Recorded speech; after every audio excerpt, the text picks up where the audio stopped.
Hello दोस्तों, कैसे हैं आप लोग। आशा करता हूँ आप लोग ठीक होंगे, मज़े में होंगे। दोस्तों, फिर आपके सामने हाजिर हूँ अपनी story the man eater of Panar का दूसरा पार्ट लेकर। यह फाइनल पार्ट है, तो चलिए स्टोरी को शुरू करते हैं। अगली सुबह हम लोग सांवली को तलाश करने निकले, जहाँ आदमखोर ने कुछ दिन पहले शिकार किया था। शाम होते होते हम लोग एक घाटी के किनारे तक पहुँचे, मगर क्योंकि कोई बस्ती करीब दिखाई नहीं दे रही थी, इसीलिए हमने उस घाटी में ही सोने का फैसला किया। इस वक्त हम आदमखोर के इलाके के एकदम बीच में थे। वहाँ की ज़मीन काफ़ी नरम और ठंडी थी, तो एक बेचैन रात गुजारने के बाद हम अगले दिन दोपहर तक सांवली गांव पहुँच गए। उस छोटे से गांव के लोगों ने खुशी खुशी हमारे लिए एक कमरा खाली कर दिया। मैंने अपने लिए एक खुली जगह पसंद की, जिस पर घास फूस की छत थी। ये गांव पहाड़ी के ठीक सामने था और यहाँ से घाटी नज़र आ रही थी, जहाँ खेत ही खेत दिखाई दे रहे थे, जिनमें से चावलों की फसल शायद जल्दी ही काटी गई थी। घाटी के दूसरे सिरे से ऊंची ऊंची पहाड़ियाँ शुरू हो रही थीं और इस घाटी से आगे की तरफ घनी झाड़ियों से भरी एक जगह थी जो करीब 20 एकड़ में फैली हुई थी। इस जगह से थोड़ा ऊपर एक गांव और पहाड़ी के दूसरी तरफ एक दूसरा गांव था। खेतों के बाईं तरफ ये घाटी एक ढलान के पास जाकर ख़त्म हो रही थी। जितनी देर में नाश्ता तैयार हो रहा था, गांव के लोग मेरे पास आकर बैठ गए। 15 मार्च से 15 अप्रैल के बीच इस इलाके के 4 लोग आदमखोर की भेंट चढ़ चुके थे। पहली घटना घाटी के किनारे पर बसे हुए गांव में हुई, दूसरी और तीसरी घटना पहाड़ी के पास के गांव में, और चौथी घटना सांवली में हुई थी। इन चारों आदमियों को रात में ही मारा गया था और इन चारों को घसीट कर तेंदुआ उन्हीं झाड़ियों वाली जगह पर ले गया था और आराम से वहां बैठकर उसने अपना पेट भरा। क्योंकि इन गांवों में किसी के पास कोई राइफल वगैरह नहीं थी, इसलिए इन गांव के लोगों ने लाशों को तलाश करने की कोई कोशिश नहीं की। आखिरी घटना 6 दिन पहले हुई थी और देहातियों का मानना था कि तेंदुआ अभी भी उन्हीं झाड़ियों में छुपा हुआ होगा। सांवली पहुंचने से पहले एक और गांव से गुजरते हुए हमने 2 बकरियां खरीदी थीं और इस वक्त क्योंकि शाम होने वाली थी, तो मैंने छोटी बकरी को पकड़ा और उसे झाड़ियों की तरफ जाने वाली पगडंडी पर बांध दिया, ताकि देहातियों की बात को परख सकूं। हालांकि उस बकरी के पास कोई सही पेड़ नहीं था और बादल भी आसमान पर छा रहे थे, तो रात में बारिश होने के काफ़ी चांस थे। इसीलिए हमने बकरी की निगरानी का इरादा छोड़ दिया। गांव में मैंने अपने रहने के लिए जो जगह तय की थी, वो चारों तरफ से खुली थी और मैंने दूसरी बकरी को वहीं पास में बांध दिया।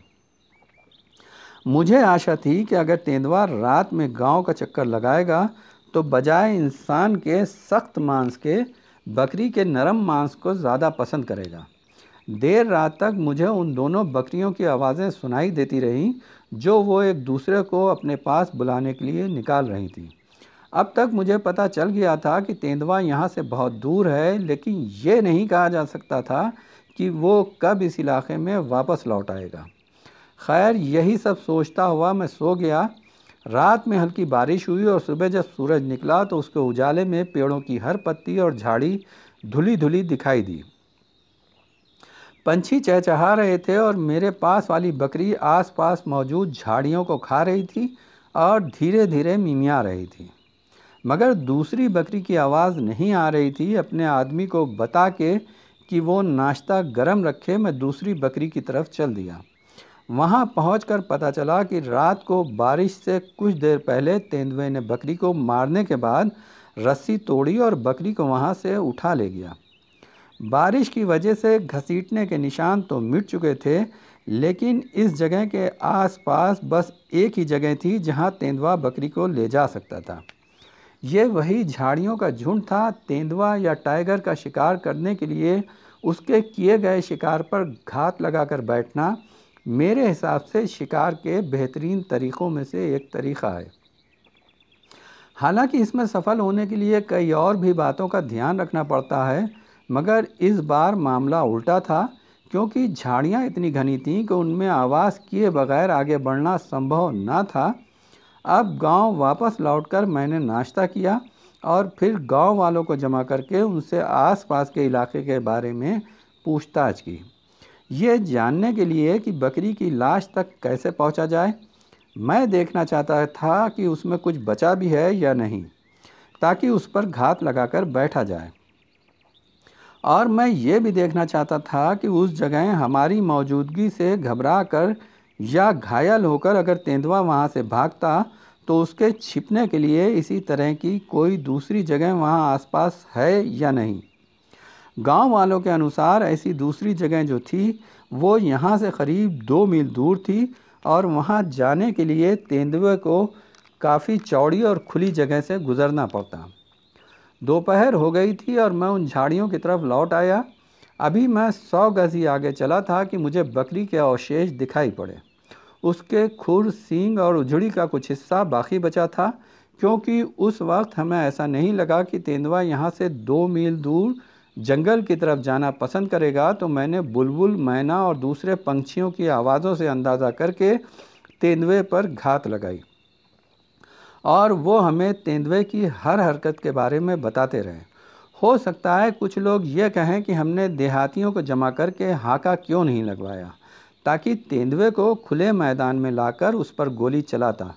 मेरा जवाब यह है कि इस तरह करने से हाका करने वालों के लिए बहुत ज़्यादा खतरा था, क्योंकि जैसे ही तेंदुए को ये लगता कि उसे खुले मैदान में जाने को मजबूर किया जा रहा है, तो वो उल्टा हाका करने वालों पर ही चढ़ाई कर देता और उसके रास्ते में आने वाले हर आदमी पर वो हमला करता।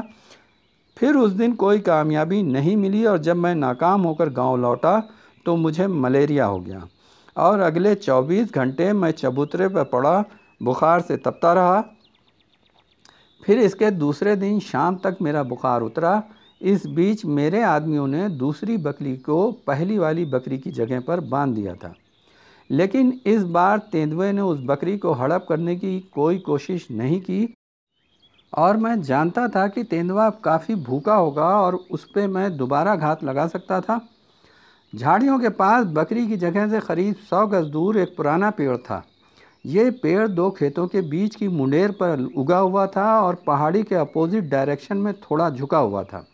मैं उस पर अपने रबड़ सोल लगे जूतों के साथ आसानी से चढ़ गया। खेत से 15 फीट ऊंची उसकी एक इकलौती ऐसी ब्रांच थी जिस पर मैं बैठ सकता था। हालांकि ये ब्रांच 1 फुट मोटी थी, लेकिन खोखली हो चुकी थी और उस पर बैठना बहुत जोखिम का काम था। लेकिन वहाँ पर कोई और पेड़ दूर दूर तक नहीं था, इसीलिए मैंने उसी पर बैठने का फ़ैसला किया।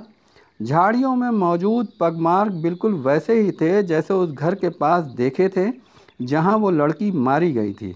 इसका मतलब ये था कि मेरा सामना पनार के आदमखोर से था।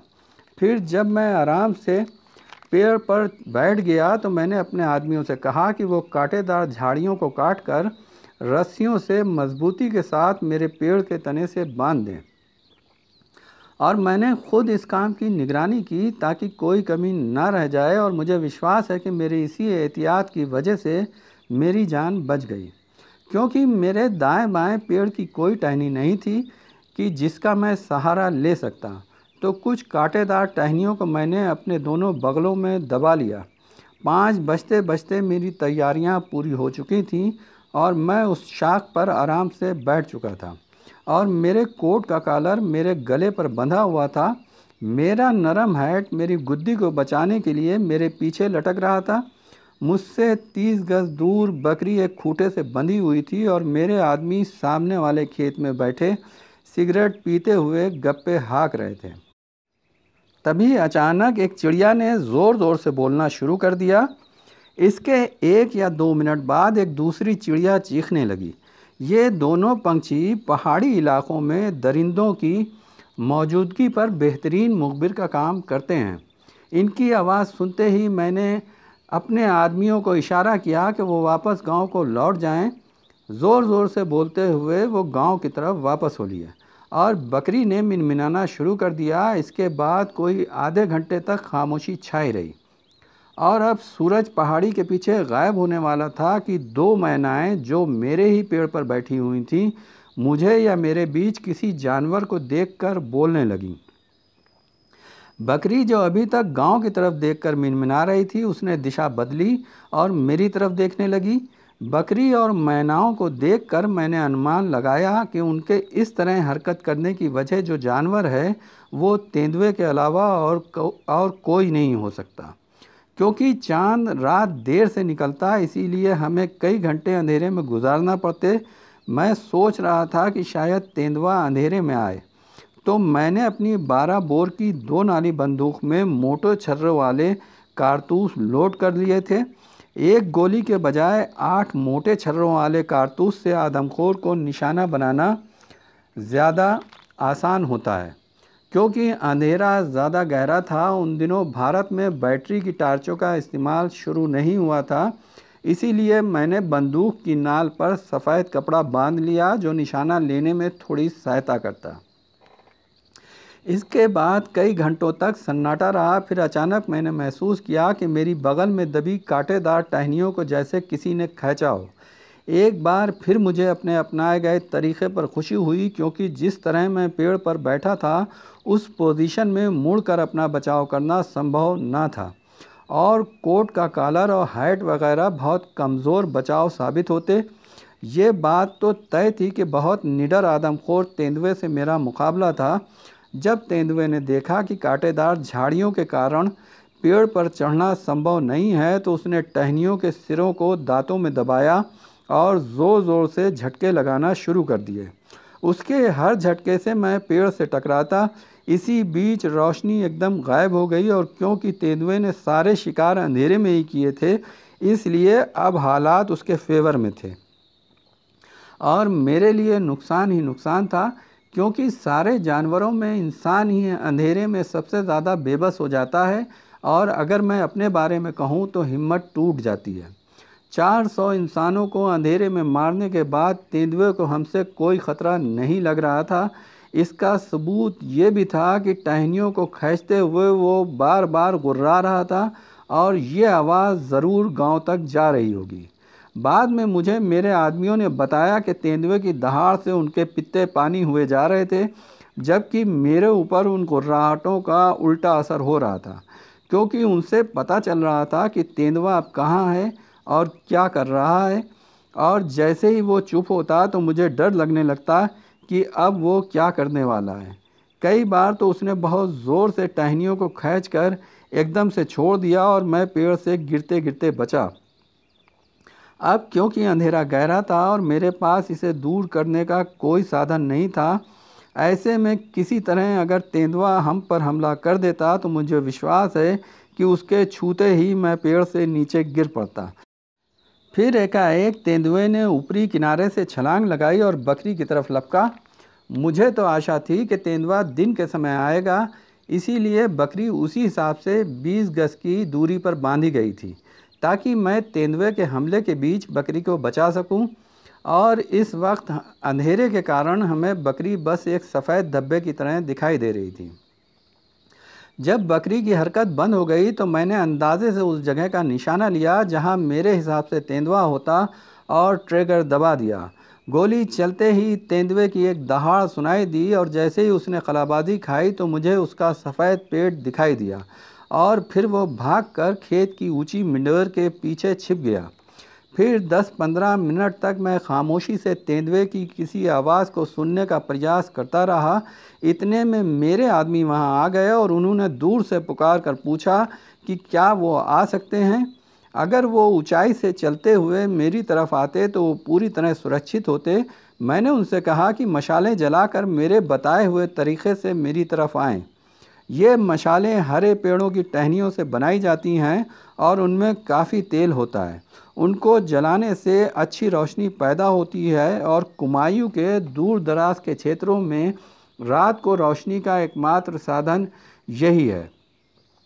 अच्छी खासी भाग दौड़ और शोर शराबे के बाद 20 लोग हमारी तरफ चल दिए, और हर आदमी के हाथ में मशाल थी।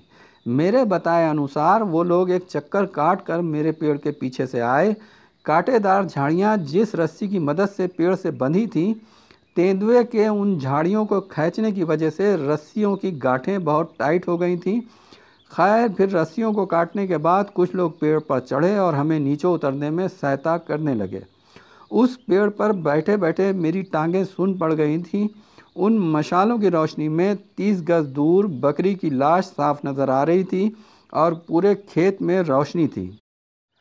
हालांकि दूसरा खेत जिस तरफ तेंदुआ गया था वहाँ अभी भी अंधेरा था। फिर सब लोगों को सिगरेट देकर हमने कहा कि मैंने तेंदुए को घायल तो कर दिया है, लेकिन ये पता नहीं कि तेंदुआ कितना ज़ख्मी है। और फिर उनसे कहा कि अब हम गांव वापस जाएंगे और दूसरे दिन सुबह मैं तेंदुए को ढूंढने यहाँ फिर आऊँगा। ये सुनते ही वो सब मायूस हो गए। उनका सोचना था कि क्योंकि तेंदुआ घायल हो चुका है इसलिए वो अब तक मर चुका होगा। दूसरी बात ये कि उनके पास अच्छी खासी रोशनी है और मेरे पास बंदूक, तो ऐसा क्यों ना करें कि खेत के किनारे तक जाकर देख लें कि तेंदुए की खून की लकीर कहाँ तक जा रही है।